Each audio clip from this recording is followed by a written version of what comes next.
सोनू शर्मा जी, आपसे मेरा सवाल यहाँ पर यह है कि कंपनियों कहा गया है कि वो एक मॉनिटरिंग मैकेनिज्म को कंपनी में स्थापित करे।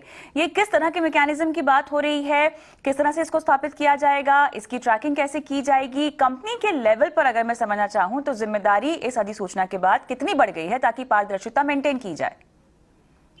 ये बेसिकली मैं आपको बताना चाहता हूँ प्रॉब्लम है क्या। प्रॉब्लम ये है मैम कि जितने भी लोग डायरेक्ट सेलिंग के नाम पर मनी सर्कुलेशन चला रहे हैं, ये एक्ट बेसिकली उन पे लागू होता है। बहुत सारे लोग डायरेक्ट सेलिंग के नाम पर मनी सर्कुलेशन प्रोसेस चलाते हैं। 1 रुपए का जो प्रोडक्ट है उसका कॉस्ट, उसका एमआरपी, उसका रेट इतना ज्यादा डिमांड किया जाता है लोगों से, और वही बीच का पैसा लोगों में रोटेट किया जाता है। प्रॉब्लम यहां से शुरू हुआ। दूसरा प्रॉब्लम सबसे बड़ा उसके अंदर यह है कि रिक्रूटमेंट बेस्ड जो इंसेंटिव दिए जाते हैं कंपनीज के द्वारा, उसको रोका जाए। रिक्रूटमेंट बेस्ड रीबाइंग का प्रोसेस बहुत सारी कंपनीज में नहीं है, सिर्फ रिक्रूटमेंट बेस्ड पैसा दिया जा रहा है, जो मनी सर्कुलेशन एक्ट के अंदर भी इलीगल है।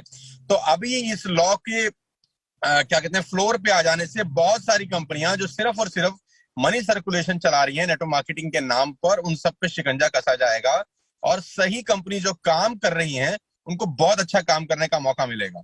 अभी मैं इसमें एक बात और ऐड कर देना चाहता हूं कि जितनी भी कंपनीज पिछले 4 से 5 साल के अंदर रजिस्टर्ड हुई हैं, उसमें बहुत सारी कंपनी ऐसी हैं जो सिर्फ और सिर्फ मनी सर्कुलेशन कर रही हैं डायरेक्ट सेलिंग के नाम पर, और इसकी वजह से कस्टमर का बेहद नुकसान हो रहा है। और एक कस्टमर को भ्रम की स्थिति बनी रहती है कि इतना पाक साफ बिजनेस, इतना शानदार बिजनेस को वो एक शक की नजर से देखने आता है, क्योंकि 10 अच्छी कंपनी रहती हैं और उसमें से एक बेईमान निकल जाती है, तो बाकी सब लोग 9 को भी बेकार तरीके से देखना शुरू कर देते हैं।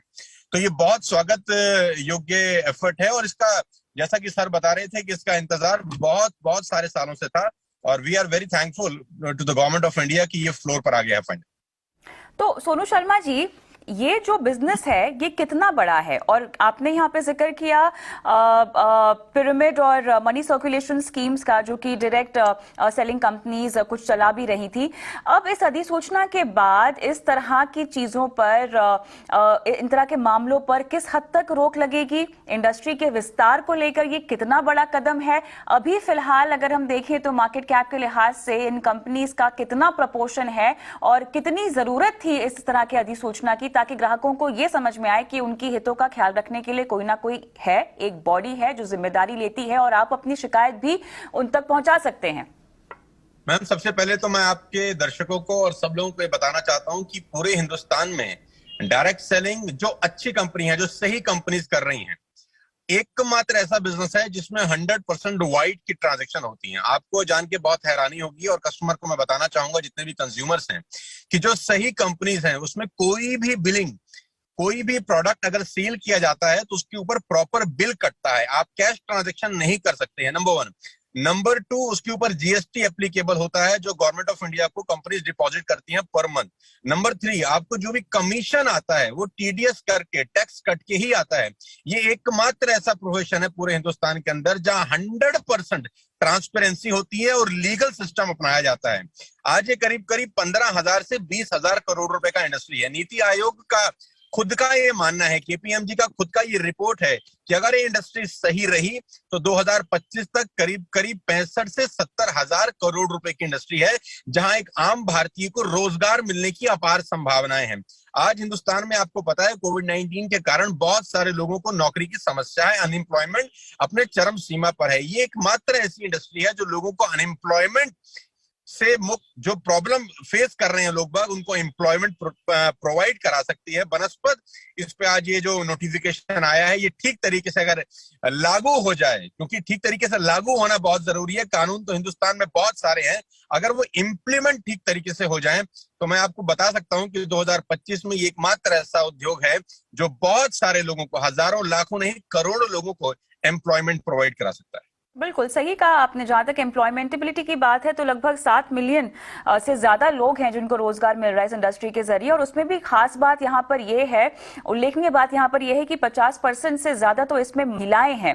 और जिन अधिसूचना नियमों की हम बात कर रहे हैं, और इन कंपनियों को लगभग 90 दिनों में जो है इनकी इंप्लीमेंटेशन और इन नियमों को कंप्लाई भी करना होगा। तो खन्ना साहब, सवाल अब यहाँ पर यह उठता है कि हम डायरेक्ट सेलिंग की जब बात करते हैं तो बहुत सारे अंतर्राष्ट्रीय ब्रांड्स का नाम यहाँ पर आता आता है। जो भी हमने केसेस धोखाधड़ी के या पारदर्शिता की हमने बात की है, कितना भरोसा मिलेगा या कितना एस्टैब्लिशमेंट में और आसानी मिलेगी इन इंटरनेशनल ब्रांड्स को अपने कदम भारत में रखने के लिए? क्योंकि हम बड़े बड़े नाम देखते हैं, एमवे, टपरवेयर, ओरिफ्लेम, कई तरह की ऐसी डायरेक्ट सेलिंग प्रोडक्ट्स हैं जो इन कंपनियों के हम खरीद पाते हैं। कहीं ना कहीं जिन पॉन्जी स्कीम्स की हम बात कर रहे हैं, मनी सर्कुलेशन की बात कर रहे हैं, इनके ब्रांड को हिट होता होगा इन सब की वजह से। अब ये ब्रांड्स किस तरह से स्टैंड आउट करेंगे? देखिए, जो मनी सर्कुलेशन स्कीम है वो इन रूल्स में कवर नहीं होते। तो कोई मनी सर्कुलेशन स्कीम अपने आप को डायरेक्ट सेलर कह के अपना काम नहीं कर सकता। ये एक इसकी इन रूल्स का एक फायदा होगा। उससे क्या होगा कि जो ये नंबर 2 का काम कर रहे हैं उनको पारदर्शिता अपनानी पड़ेगी और उसमें वो पकड़े जाएंगे। और इसका मतलब यह है कि जो नंबर 2 का काम करने वाले हैं उनके लिए मुश्किल हो जाएगा डायरेक्ट सेलिंग से अपने बिजनेस को बढ़ाना, क्योंकि इन रूल्स को वो फॉलो नहीं कर पाएंगे, और फॉलो करेंगे तो फिर वो एक्सपोज होंगे तो उनका बिजनेस जिस तरह वो चल रहे हैं उस तरह चल नहीं पाएगा, ऐसा मेरा मानना है। अब सोनू जी को क्या लगता है ये वो बताएंगे। जी सोनू जी। मैम, हम लोग जब इस नोटिफिकेशन के ऊपर चर्चा कर रहे थे बहुत साल से, I am in the industry from the last 20 years, हम लोगों का डिमांड था कि कोई भी व्यक्ति डायरेक्ट सेलिंग कंपनी जब तक एक x amount government of India को डिपॉजिट नहीं करता खोल ही ना सके। हमारे बहुत सारे सजेशंस थे, बहुत सारे हम लोगों ने सुझाव सरकार को दिए, प्रीवियस गवर्नमेंट को भी दिए, और ये नया गवर्नमेंट है यहाँ पर भी बहुत सारी मीटिंग्स हुई। बैक टू बैक फिक्की के साथ हम लोग कोऑर्डिनेशन में थे, टच में थे कि एक लमसम अमाउंट भी as a security amount deposit कराए कोई भी कंपनी अगर अपना डायरेक्ट सेलिंग बिजनेस शुरू करना चाहती है। बिकॉज होता क्या है, 4 कंप्यूटर लगाए, 4 लोग बैठे और अपना डायरेक्ट सेलिंग बिजनेस शुरू कर लिया, और डायरेक्ट सेलिंग के नाम पर कुछ भी ऊट पटांग बेचना शुरू कर दिया।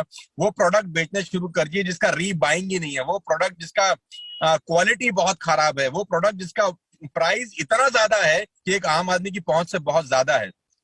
अब इस नोटिफिकेशन के द्वारा सर जो बता रहे थे खन्ना साहब, मैं बिल्कुल उनसे इत्तेफाक रखता हूं कि असली और नकली, जिसको कहते हैं दूध और दूध का दूध, पानी का पानी, ये हो जाएगा। और एक कंज्यूमर जो एक सयाना कंज्यूमर है, एक सया कस्टमर है जो अपना करियर बनाना चाहता है इस फील्ड में, वो बिंदास होकर इस प्रोफेशन को ज्वाइन कर सकता है और अगले 4 से 5 साल के अंदर अपने सारे के सारे सपनों को पूरा कर सकता है।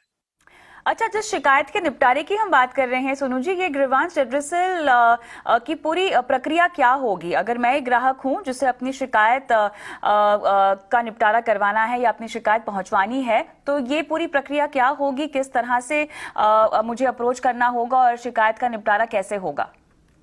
मैम, उसके लिए पूरा नोटिफिकेशन एक बार पढ़ना बहुत जरूरी है, क्योंकि नया नोटिफिकेशन अभी पूरा पब्लिश हुआ है। उसमें क्या अमेंडमेंट किए गए हैं, क्योंकि सितंबर में भी ये नोटिफिकेशन आया था, 2014 से चल रहा है ये एक्चुअली प्रोसेस। तो एक बार उसको पढ़ना पड़ेगा कि क्या अमेंडमेंट्स हुए हैं, क्या चेंजेस हुए हैं, उसके बाद इसके बारे में बात की जा सकती है। खन्ना साहब, आप बताएंगे ग्रीवांस है कि हर डायरेक्ट सेलिंग कंपनी को ग्रीवेंस ऑफिसर नॉमिनेट करना पड़ेगा, जिसको कोई भी कंज्यूमर अपनी ग्रीवेंस भेज सकता है, ऑफलाइन या ऑनलाइन।